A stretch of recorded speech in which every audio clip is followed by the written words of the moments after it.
era como una guerra, sí. Yo creo que una guerra no era tanto como esto.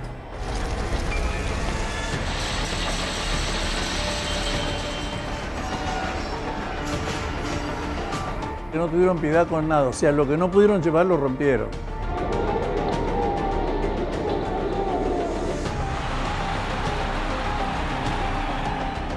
Las piernas te tiritan y viendo en una par, por un lado tienes a 30 individuos y en el otro tenías 200.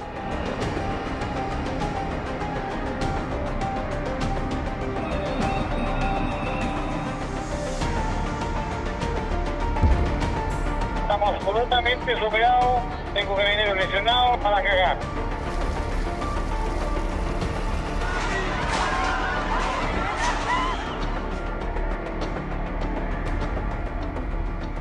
El 18 de octubre todo cambió en mi vida. Quemaron 20 estaciones metro y nuestro barrio fue completamente destruido. Fuimos testigos de dos quemados de iglesias acá en Barrio del Estado.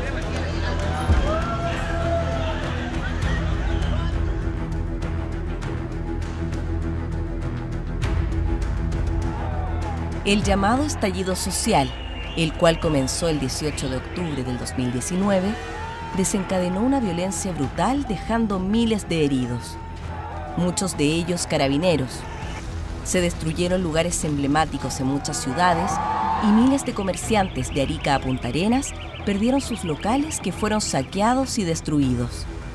Además, más de 20 estaciones del Metro de Santiago y buses fueron quemados. Como resultado de esta violencia desatada, se perdieron miles de puestos de trabajo y la vida del país cambiaría de la noche a la mañana.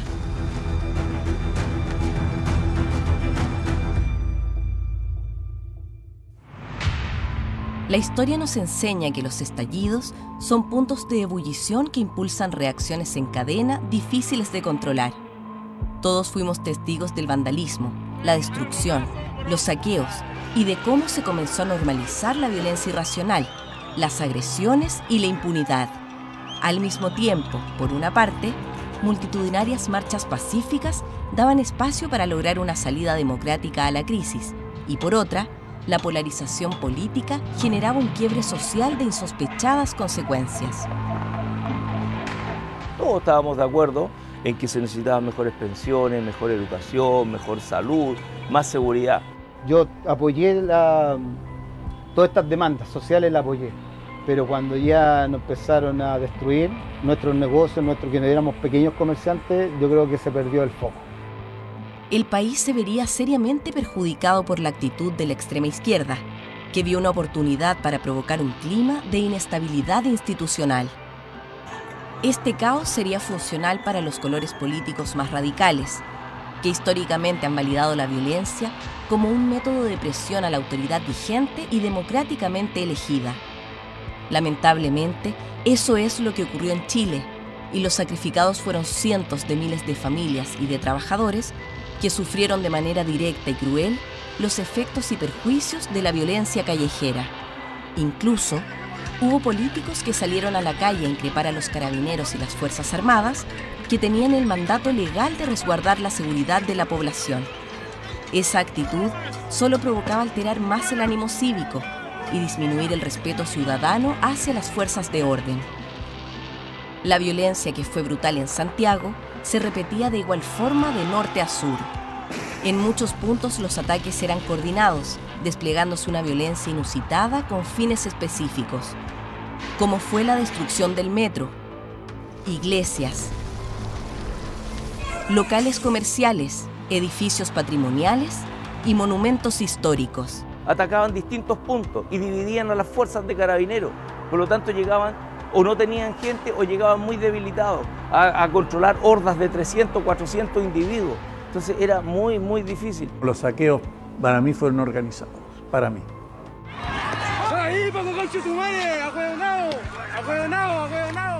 Los primeros días de esta violencia sostenida puso una presión enorme sobre las fuerzas de orden y seguridad, que no contaban con la dotación necesaria ni los elementos para controlar a los violentistas y encapuchados. Estamos absolutamente superados. Tengo carabineros lesionados, los vehículos apedreados, bombas públicos, no tengo gas, no puedo disparar escopeta para cagar. Ayer había más de 3.000 delincuentes actuando en forma concertada, organizada y dividida en grupos pequeños, atacando en 20 o 30 puntos simultáneos. Acá vinieron con camionetas, vinieron con máquinas para cortar candados, para levantar cortinas. O sea, no era nada que tenemos rabia, abrimos este local. No, era algo que ya estaba pensado. Cada noche, las marchas terminaban con saqueos, quemas y destrucción. Los llamados manifestantes transformaron sectores céntricos de ciudades en zonas de sacrificio.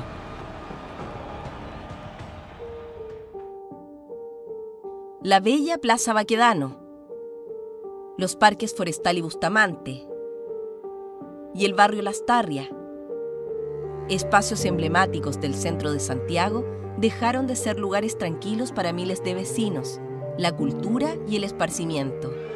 Para ellos, todo esto se transformó en un infierno e impunidad ilimitada, que sumía a sus víctimas en una indefensión total.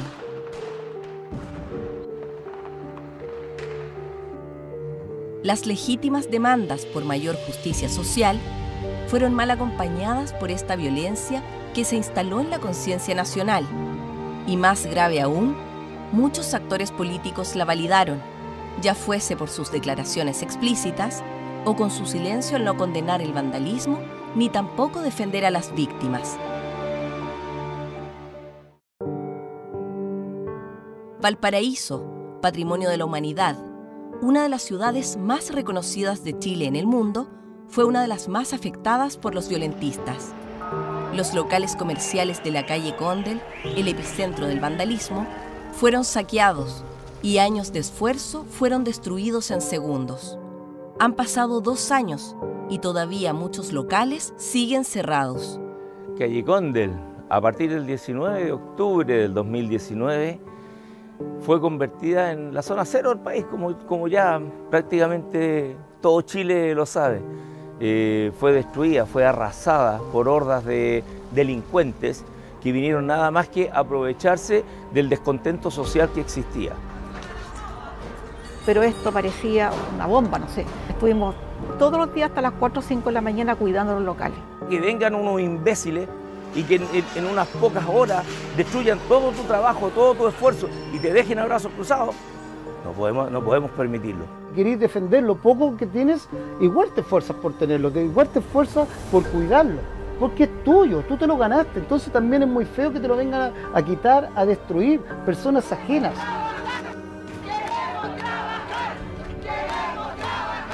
Damos trabajo y ayudamos a la economía del país. Nuestro gremio, el comercio, son los que absorben la mayor cantidad de mano de obra del país. Da tanta rabia ver cómo las autoridades en muchos momentos hicieron vista gorda de todo esto.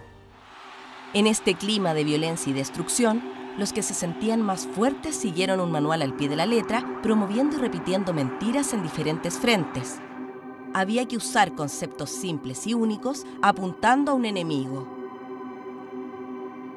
Al que pensaba diferente o no compartía el manual de la violencia, algunos optaron por humillarlos. La historia nos recuerda que los nazis hacían lo mismo con los judíos indefensos. En este clima de polarización y control callejero, apareció el que baila pasa, que algunos catalogaron livianamente como un juego. ¿El que baila pasa para ti es una manifestación de violencia o no? No, yo creo que no. O sea, yo honestamente, y lo quiero decir, Juan Manuel, o sea, creo que cuando ese tipo de situaciones se hacen con respeto. Pero ¿cómo hacer? Pero alguien se puede sentir humillado ahí. Y la tienen que pasar. Espérate. El que baila pasa es eso, que te obligan o si no, no puedes pasar. Si por eso se llama el que baila pasa, y que le pusieron un nombre además como amoroso cuando es una humillación. Lamentablemente, la violencia se normalizó y cada viernes se transformó en un infierno para los vecinos y locatarios de la zona cero, quienes tuvieron que aprender a vivir con el temor, el terror, la impunidad y la indiferencia de muchos políticos que optaron por hacerle el juego a la violencia, buscando un beneficio político o más seguidores en sus redes sociales. Fue la entonces presidenta del Senado y hoy candidata presidencial la que firmó e impulsó un proyecto de ley para otorgar un indulto general y dejar en libertad a quienes sean autores, cómplices o encubridores de delitos ocurridos desde el 7 de octubre de 2019 al 9 de diciembre de 2020, más de un año después del estallido. Nosotros presentamos junto a la senadora Adriana Muñoz, al senador Latorre, entre otros, un proyecto de ley por el indulto. Ese proyecto de ley ya se tramitó en la Comisión de Derechos Humanos, se votó favorablemente con los votos nuestros, fue 3-2. Esta iniciativa es también apoyada con entusiasmo por la candidatura presidencial de Boric del Frente Amplio y del Partido Comunista. Los saqueadores de comercios y los violentistas, quienes han intentado matar a carabineros y carabineras, que quemaron el metro y que han robado y arrasado todo lo que han encontrado a su paso, destruyendo las fuentes laborales de miles de personas, quedarían increíblemente libres de toda responsabilidad penal por sus delitos. El asunto del indulto, o sea, es una burla para nosotros, para todo lo que nos tocó vivir. ¿Cuántos locales fueron saqueados, quemados? ¿Cuántos locales quebraron? ¿Cuántas familias quedaron sin trabajo? Todos los sueños, el esfuerzo que nosotros ponemos en esto que a nosotros nos apasiona, quedó hecho ceniza. El que es delincuente tiene que estar preso. Al menos me enseñaron eso. De chico, este es el camino y acá hay otro. Tú eliges. La libertad es lo más importante que tenemos. No debemos olvidarlo jamás. Hoy, perder la libertad es una realidad posible, y una forma de perderla es con la violencia y la inseguridad. No poder ir a trabajar tranquilo sin saber si regresarás. No saber si la estación de metro que ocupas cada día pueda volver a ser destruida. No saber si el supermercado o local comercial donde compras la comida para tu familia será saqueado o destruido por encapuchados. No saber si cuando dejas a tus hijos en el colegio volverán sanos y salvos. No saber si cuando abres tu pyme, ese día no serás atacado por una turba. Lo que más indigna es ver a los delincuentes y narcos apropiarse de las calles, de nuestras vidas, y a los políticos confundir la violencia con las manifestaciones, el saqueo y el vandalismo con los derechos, y a la policía con los encapuchados. Vote por los que creen que los buenos son los que visten de verde, y los malos los que andan con capucha destruyendo todo. No vote por los que apoyan la violencia y apoyan la ley de indulto, castigando a todas las víctimas. No vote por los que quieren destruir a carabineros. Usted no es testigo de una película de terror. Usted es protagonista. Y si no actúa y se preocupa, será una víctima. Por eso, vote por quienes están en contra de la violencia desde siempre. La libertad no se pierde por la fortaleza de sus enemigos, sino que por el silencio de los que deben defenderla. Defiende la libertad, defiende a Chile.